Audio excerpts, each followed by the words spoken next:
فمن تو جو کوئی بدلہ اس کو بدل دے، بدل یبدل تبدیل پیچھے پڑا کہاں تستبدلون بھی پڑا ہے، اور اس کے علاوہ ومن یتبدل الکفر بالایمان، اور اس کے علاوہ موسیٰ علیہ السلام کے واقعے میں فبدل الذین ظلموا قولا غیر الذی قیل لهم.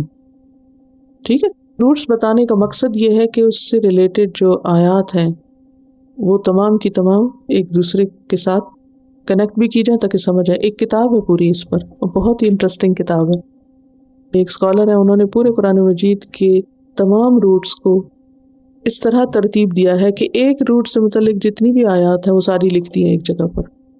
تو وہ جب پڑھیں تو بہت ہی مزہ آتا ہے اگر آپ کو لینگویج میں انٹرسٹ ہو، کیونکہ وہ شیپس چینج ہوتی ہیں تو لطف آتا ہے کہ اچھا اب یہاں اس معنی میں اس میں اور یہ سارے ایک ہی چیز ہیں، اصل ایک ہی فیملی. فمن بدلہ تو جو کوئی اس کو بدل دے، کس کو؟ وصیت کو. بعد ما جو سمعہ اس نے اس کو سنا، وصیت کو سننے کے بعد اس نے اسے بدلا.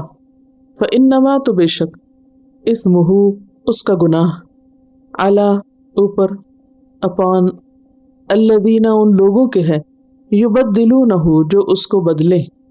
ان اللہ بے شک اللہ سمیع علیم سننے والا جاننے والا ہے.